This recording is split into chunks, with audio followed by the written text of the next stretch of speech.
എല്ലാവർക്കും നമസ്കാരം. Welcome back to Niyans. ബീഫും പഴവും കൊണ്ട് നല്ല അടിപൊളി ടേസ്റ്റിൽ തയ്യാറാക്കിയിട്ടുള്ള ഒരു ഐറ്റത്തിൻ്റെ റെസിപ്പിയാണ് ഇന്നത്തെ വീഡിയോയിലുള്ളത്.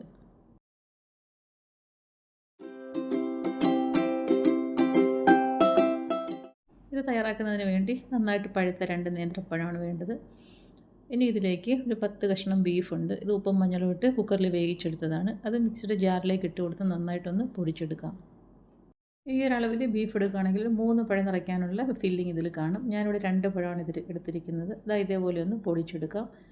പാനിലേക്ക് എണ്ണ ഒഴിച്ചു കൊടുത്ത് ചൂടായി വരുമ്പോൾ അതിലേക്ക് 2 ടേബിൾ സ്പൂൺ സവാള ചെറുതായിട്ട് അരിഞ്ഞത് ഇട്ട് കൊടുത്ത് നന്നായിട്ടൊന്ന് വഴറ്റിയെടുക്കാം.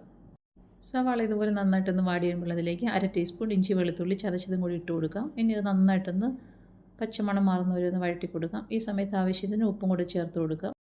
ഇതുപോലെ നന്നായിട്ടൊന്ന് മൂത്ത് വരുമ്പോൾ അതിലേക്ക് 1/2 ടീസ്പൂൺ മുളക് പൊടിയും 1/2 ടീസ്പൂൺ മല്ലിപ്പൊടിയും 1/4 ടീസ്പൂണോളം മഞ്ഞൾപ്പൊടിയും 1/2 ടീസ്പൂൺ കുരുമുളക് പൊടിയും 1/2 ടീസ്പൂണോളം ഗരം മസാലയും ചേർത്ത് കൊടുക്കാം. ഇനി ചേർത്ത് കൊടുത്ത മസാലയുടെയൊക്കെ പച്ചമണം മാറുന്നത് വരെ നല്ലതുപോലെ ഒന്ന് മൂപ്പിച്ചെടുക്കാം. ഇപ്പോൾ നമ്മൾ ചേർത്ത് കൊടുത്ത മസാലയൊക്കെ നന്നായിട്ട് മൂത്ത് വന്നിട്ടുണ്ട്. ഈ സമയമാകുമ്പോഴേക്കും പൊടിച്ച് വെച്ചിരിക്കുന്ന ബീഫ് ഇതിലേക്ക് ചേർത്ത് കൊടുക്കാം. ബീഫ് ചേർത്ത് കൊടുത്തതിന് ശേഷം നന്നായിട്ടൊന്ന് മിക്സ് ചെയ്ത് കൊടുക്കാം. ഇനി ഈ ബീഫ് ഇതിൽ കിടന്ന് നല്ലതുപോലെ ഒന്ന് മൊരിഞ്ഞ് കിട്ടണം. ബീഫിലുള്ള നനവൊക്കെ മാറി നന്നായിട്ടൊന്ന് ഫ്രൈ ആയി നല്ലതുപോലെ ഒന്ന് മൊരിഞ്ഞ് കിട്ടണം. അതുവരെ നമുക്കൊന്ന് ഇളക്കി കൊടുക്കാം. ബീഫ് ഇത്രത്തോളം ഇട്ടിങ്ങനെ മൂപ്പിച്ചെടുക്കുന്നത് കൊണ്ട് തന്നെ ഫില്ലിങ്ങിന് നല്ലൊരു ടേസ്റ്റാണ്.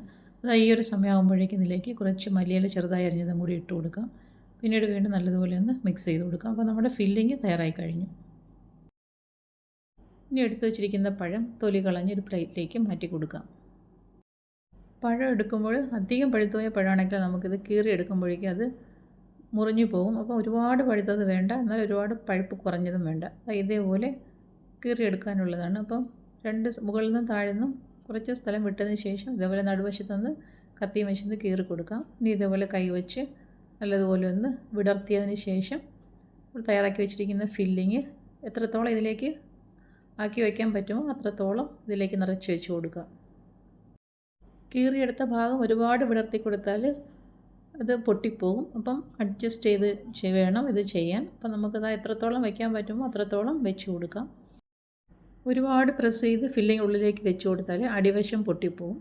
അപ്പം അത് സൂക്ഷിച്ച് വേണം ചെയ്യാൻ. ഈ ഒരു രീതിയിൽ ഫില്ലിങ് എല്ലാം വെച്ച് കൊടുത്തതിന് ശേഷം നമുക്കപ്പുറത്ത് പറ്റിയിരിക്കുന്നതൊക്കെ ഒന്ന് വൃത്തിയാക്കിയിട്ട് പ്ലേറ്റിലേക്ക് ആക്കി കൊടുക്കാം.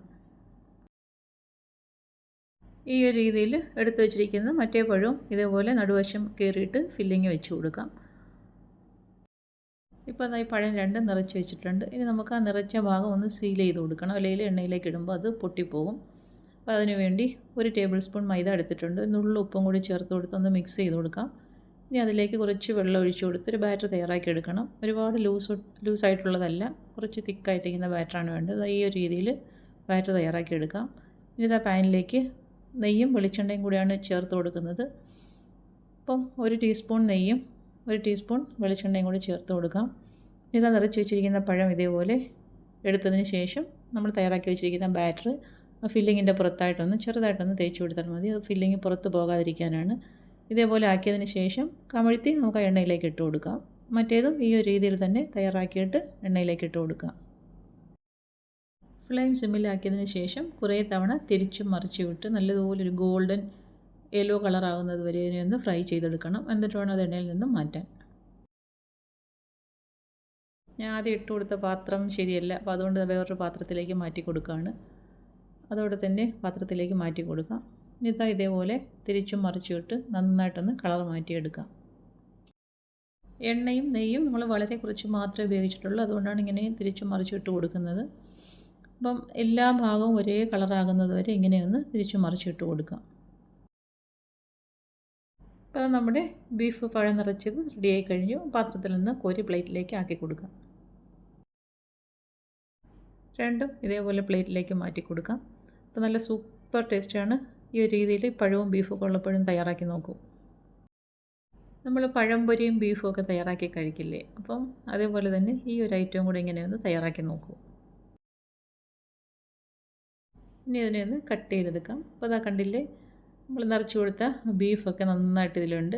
അപ്പം ഇത്രയേ ഉള്ളൂ ഇന്നത്തെ വീഡിയോ. ഇഷ്ടമായി ലൈക്ക് ചെയ്ത് സബ്സ്ക്രൈബ് ചെയ്ത് സപ്പോർട്ട് ചെയ്തേക്കൂ. വീണ്ടും അടുത്ത വീഡിയോയിൽ കാണുന്നത് വരെ bye from Niyans. Thanks for watching.